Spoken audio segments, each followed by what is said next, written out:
네, 사랑하는 친구님, 사랑하는 구독자님, 안녕하십니까? 행복 노래 일기 TV입니다. 여러분들 점점 봄이 이제 다가오고 있습니다. 여러분들 행복하시죠? 한절기 때 감기 조심하시기 바랍니다. 중국을 배우자 시간입니다.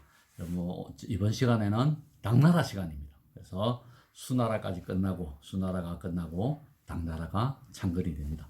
당나라는 618년부터 907년까지 280, 290, 289년간, 289년간 이어져오는 또 중국의 왕조로 한나라 다음으로 긴 왕조입니다.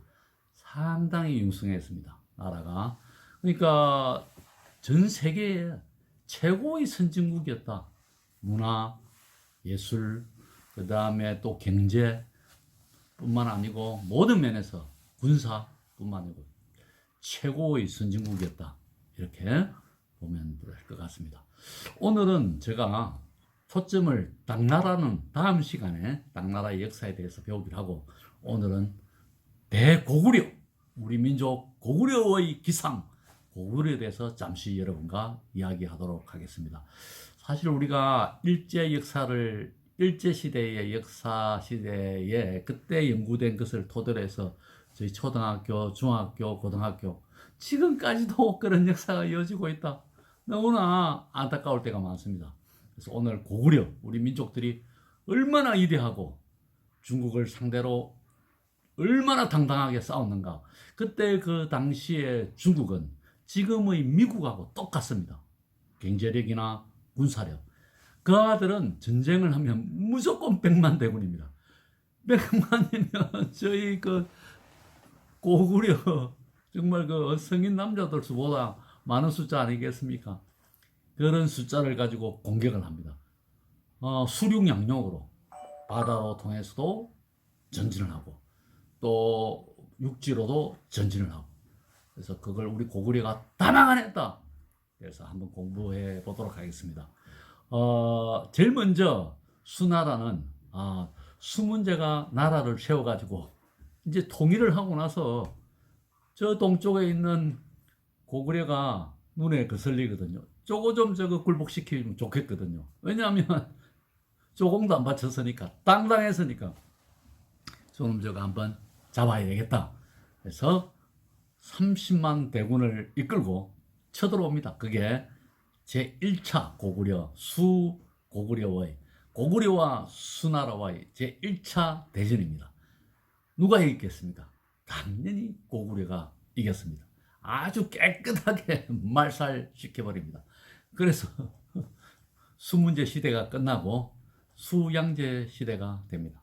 수양제는 많은 일을 했죠. 제가 저번에 이 앞 시간에 설명했죠. 대수로 사업. 정말 그 1400km에 달하는 강을 인력으로 파가지고 양쯔강과 항화강을 연결해버리는 그러한 대토목공사 사업을 성공리에 마칩니다. 그래서 물류뿐만 아니고 그 주위의 농사 이런 것도 아주 융성하게 되죠. 잠시 제가 시간을 제가 지금 현재로 돌려면, 저희 나라도 옛날에 이명박 대통령께서 저희가 4대강 사업을 하자 이렇게 해서 좀 사업을 했지 않습니까? 저는 그것보다는 제가 저 팔당댐에서부터 시작해가지고 용인으로 해서 좀 더 내려오면 천안, 그 다음에 세종시, 그 다음에 전주, 그 다음에 남원, 그 다음에 순천, 여수로 있는 대수로를 봐서 쫙 우리나라 국토를 가로지르는 그러한 수로를 만들어서 거기에 수많은 사람들 또 먹고 살고 농사도 되고 또 우리가 또 물류도 이동하고 그러한 사업을 했으면 좋지 않겠나라는 생각을 제가 했습니다. 왜냐하면 21세기는 물을 지배해야 나라가 산다. 물이 너무나 모자라는 국가이기 때문에 어느 나라고 다 그렇습니다. 물이 곧 국력이다. 기름이 국력이 아니다. 물이 국력이다. 그래서 반드시 국가의 대동맥을 가로지르는 등줄기를 하나 쫙 파면 좋겠다 되겠다라는 생각을, 통일이 되면 당연히 대동강하고 연결시켜야 되겠다라는 생각이 듭니다. 잠시 고구려 이야기하다가 제가 우리나라 비전 이야기를 했습니다. 언젠가 또 훌륭한 대통령이 나온다면 그 사업을 하지 않겠나. 왜냐하면 지금으로부터 1400년 전에도 그 사업을 해서 성공리에 마쳤는데, 순전히 인력으로 했는데, 지금 요새 얼마나 장비가 좋습니까? 기계가 좋습니까? 그 다음에 고저차도 다 해결할 수 있다. 그래서 이제 자원에 이제 그 이야기는 접어두고, 자, 2차 전쟁을 또 하게 됩니다. 이제 수양제가 그때는 총 130만 대군을 이끌고 옵니다. 바다로 통해서 한 15만에서 20만, 육지로 통해서 120만 정도의 군사를 직접, 수양제가 직접, 왕이 직접 그 고구려까지 오는 건, 고구려는 지금의 우리 한국을 지도로 생각하면 안 됩니다. 자, 우리 만주들판 있죠. 그쪽으로 해서. 우리 지금 그때 고구려의 땅은 우리 대한민국의 땅보다 몇 배 더 컸습니다. 그 동쪽으로. 왜냐하면 관계토항이 16국 시대에 딱 넓혀놓은 땅이거든요. 그거 다 전부 고구려 땅입니다. 우리 민족들이 다 살고 있는 땅이거든요. 그래서 그쪽으로 있습니다. 그래서 그쪽으로 쳐들어옵니다.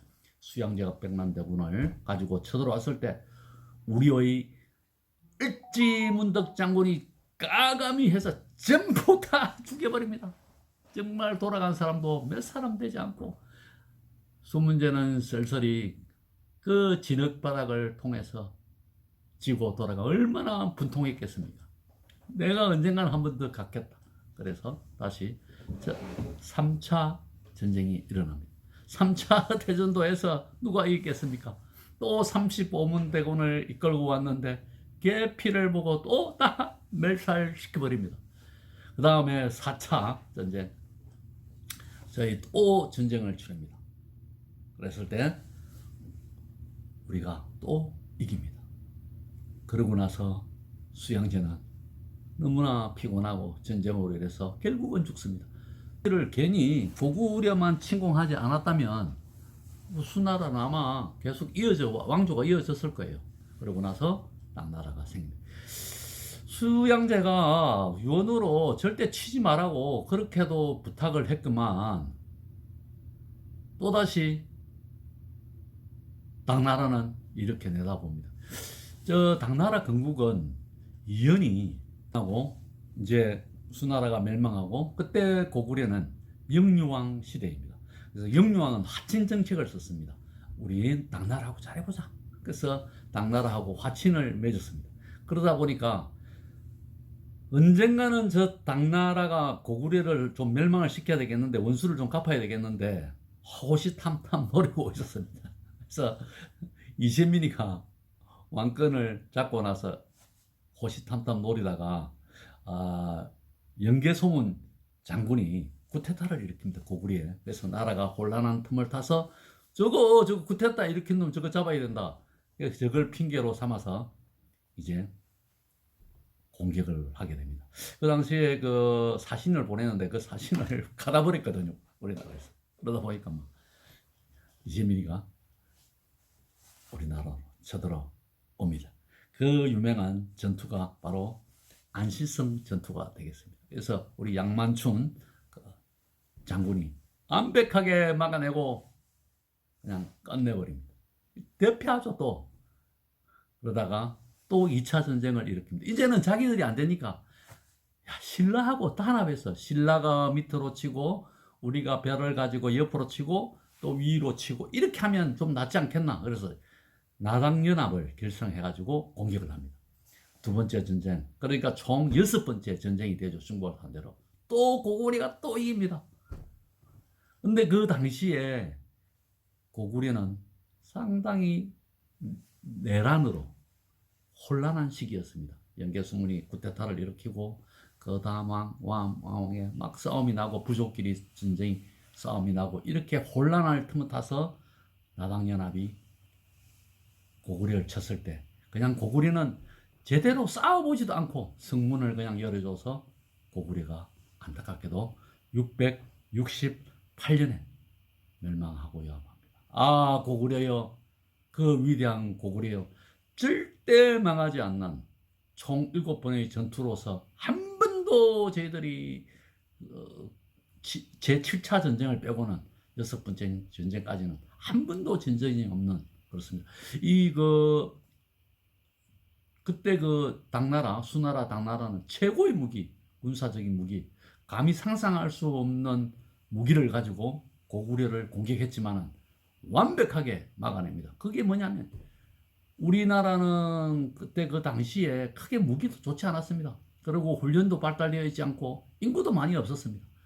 그러나 정신력으로, 오직 정신력으로 우리 군, 관, 그리고 또 주민들, 백성들, 농민들 아깝시 일체 단합해서 성을 지키고 그래서 6번의 전쟁을 완벽하게 승리를 이끌어냅니다.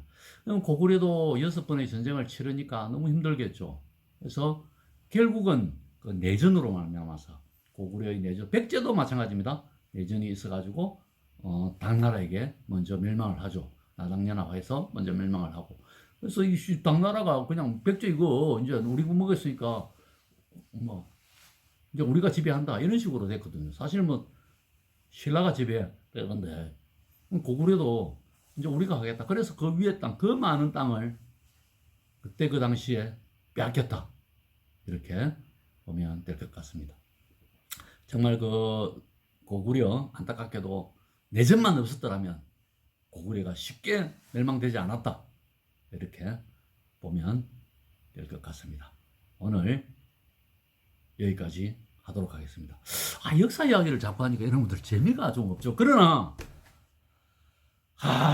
우리의 위대한 고구려 조상님들, 우리나라 민족들, 전 세계에서 제1위 국가와 싸워서 이긴 그 강한 우리 민족의 역사, 이 역사는 정말 전 세계의 역사학자들이 고구려의 그 정신, 고구려의 위대한 군사력, 고구려 민족들의 딸똘 뭉친 단결력, 그런 거에 대해서 찬사를 보내고 있다.